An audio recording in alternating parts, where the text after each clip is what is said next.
Our patriotic alternative, and why should you be very worried about them?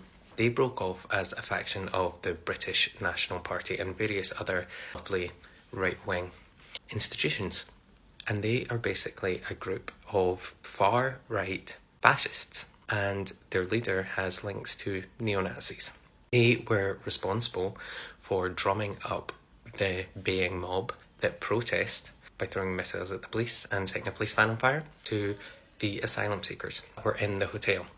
They were also responsible for protesting outside the Tate Modern for the drag queen storytelling exhibition. Now, they are particularly problematic because their views are extremely right-wing, but they try and curry favour of the locals because they go around and pick up rubbish and do local hikes. So they try and integrate into local communities while spewing this rhetoric. So they are now trying to curry people to campaign against migrants across the whole country. So anywhere that there is initial accommodation sites. So at the moment, they're not a particularly large group, but they are buying into the rhetoric that migrants are the problem for everything and that LGBTQIA plus people, particularly trans people, are the problem for everything. They are whipping up. It is deeply worrying because they are doing it in an insidious way where they are helping local communities. But these guys are quite young and quite savvy, and they are using technology